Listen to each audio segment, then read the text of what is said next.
Hey guys, this is Joy back again with another video, and I just wanted to say thank you guys so much for tuning in. It means so much to me. You guys are great.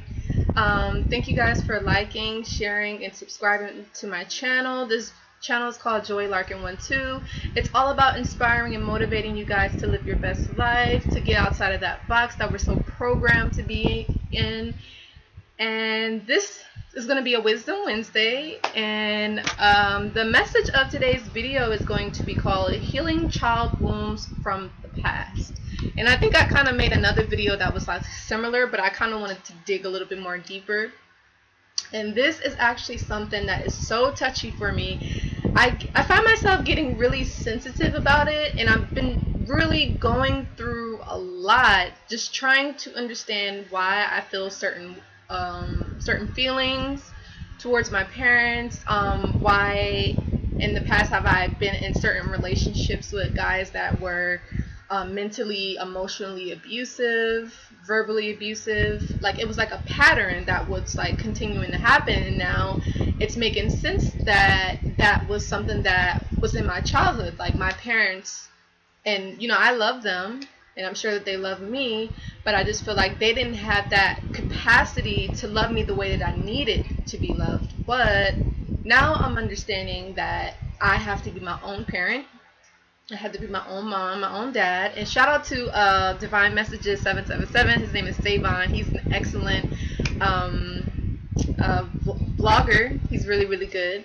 I kind of get my inspiration from him because in his videos he talks about like the same thing, like how like I think he said his mom died when he was 14 and his dad was like never really in his life. So he pretty much, I think he was raised by his grandma, and he had like 6 other siblings. So you can only imagine. But it was just me and my brother in my household, and unfortunately he got murdered when I was 17. That in itself was very traumatic.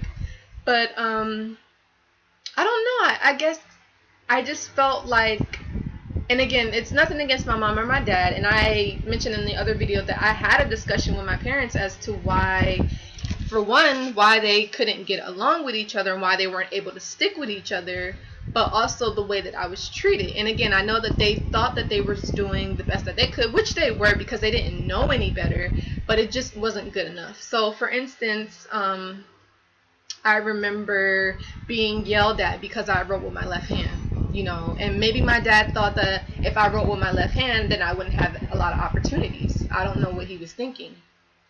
And then I remember I was forced to sit at the table like I had to finish all of my food, and if I didn't finish it, then I had to stay at the table. There's a lot of mosquitoes out here in Jamaica, you guys. I'm just like checking them, like, ooh. But anyway, so yeah, just little stuff like that. And these are things that I talked to my dad about, and I told him how it made me feel. And it was good, but I kind of felt like my dad was kind of denying. Like, he acknowledged that he did that, but he probably thought I was blaming him, but I was letting him know how certain things made me feel, you know. And yeah, it's just like little things like that. And then with my mom, I was asking her, I'm like, you know, why was it that, you know, you wasn't really around me and my brother like that? Because I feel like in the dynamic with my mom and my dad, I felt like my mom was the one that was being the hard one. My dad was trying to get along with her, and she just wasn't really like having it. She was just really, it's like it's her way or the highway. She's an Aries, and a lot of Aries are like take it or leave it, you know. And my dad's a Scorpio. Scorpios are very sweet people. They have a anger, like they could get mad, but they're still like very helpful, you know. But anyway, long story short, and I'm sure you guys can kind of relate, and if you guys want to leave me like comments below to let me know if you feel comfortable. I'm not pressuring anybody, but if you think that maybe your childhood was dysfunctional and maybe you feel like, you know, you never really forgave your parents, or maybe like you was in a single family home. Well, you were in a single family home where your mom raised you and your dad wasn't there, or vice versa, your dad raised you and your mom wasn't there. Let me know in the comment box. I'm always open to feedback. So let me just give you guys let's see, just like some tips on how you can start to kind of go through that process of healing from the past. Because I'm not gonna lie with you guys, like, being here in Jamaica, and I'll make a video about this, but it's definitely showing me how to be on my own and be comfortable in my own company and comfortable in my own skin and accepting everything that's coming up, you know, just things from the past, like from my childhood, past relationships, past, or things that I feel ashamed about, or things that happened with me with my aunt when I lived with her, when she abused me. And just those emotions and feelings are coming up, and it's just like, that was my experience, so I have to deal with that. Like, I can't be around family and friends when I'm going through that. And I was watching this really, really great, well, I've been watching a lot of YouTube videos because I'm really going through the process of healing. It's definitely been, it's been pretty painful, but it's something that I feel like I need, especially where I feel like God is taking me. Yeah, it's been a lot. But anyway, this guy, his channel is called actualize.org, and he was saying that sometimes it's good to be on your own and do things by yourself, because at the end of the day, we're going to die alone. Like, nobody's going to be with us in that deathbed. It's just us, you know. And he's just saying, like, you know, it's a good thing to be in solitude. I mean, yeah, it's great to have family and friends around you.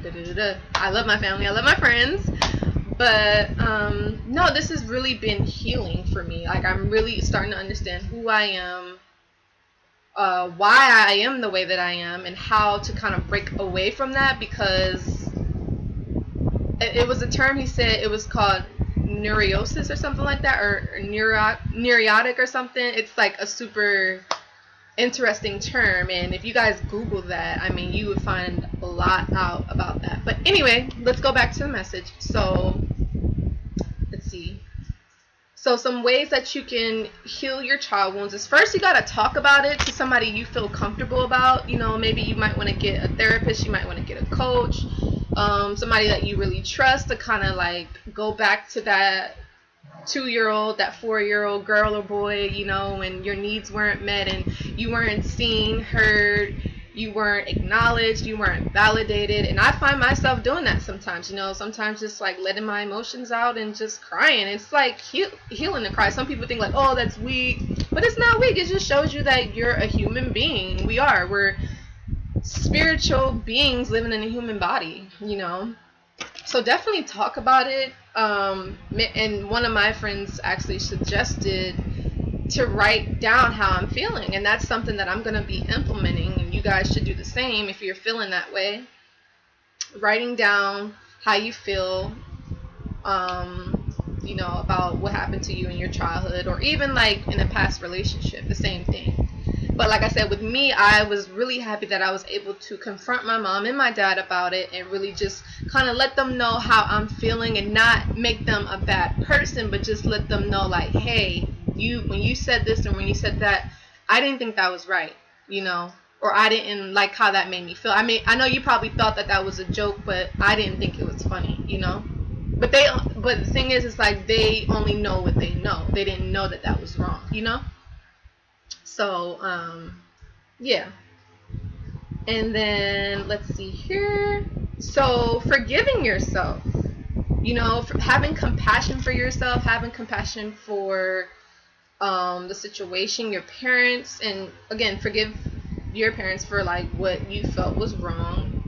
And just accepting it and understand like you can't change it, and you just gotta say, that was what it was, and now it is what it is, and that doesn't define who I am. That doesn't make me a bad person. But you got to understand the root of the problem, you know. And again, like I said, I felt like I was still mad because I felt like my dad was saying, like, because of the relationships that I was having with guys, the narcissists that I attracted. For those of you who don't know, I am a coach for narcissistic abuse. But I felt like it was a reoccurring type of person that I was attracted, and they weren't nice to me. They were mean, they were abusive, they were verbally and mentally and emotionally abusive, which my aunt was as well. But yeah, like, I was trying to figure out why that was going on, and I was trying to make that connection. I was trying to put it back onto myself, and I was going back to my childhood. My dad was like, oh, it had nothing to do with your childhood, like, don't think that it was something like that. So he was basically denying like how I was feeling. So he wasn't really like acknowledging that, yeah, it was something that happened to my childhood. So it was something that he did. But again, I wasn't saying he was a bad person. I'm just letting him know that that's what occurred. You get me? So I think that was what I was kind of like still kind of mad about and couldn't forgive, because I'm like, he's lying to himself, or he's not acknowledging the truth, you know? He's like being in denial about it, and I don't think that that's right. So, but it is what it is. I forgive my dad, because my mom and my dad brought me into this world, God willing. But you know, you just gotta accept that some older people are stuck in their ways and you can't get them to see how you want them to see things, you know, and that's fine as long as you know the truth and you know what it was. So, and then healing codependency, man, this is something that I'm definitely still working on. Codependency is just a way of relating to someone and you feel like you can't live without that person. You can't eat, breathe, you can't do anything. You need that person. Codependent, that's something that's not normal. It's not healthy, because you should never be dependent on someone like to live your life or to be happy, you know. And that's again something that I'm working on as well, being happy from within.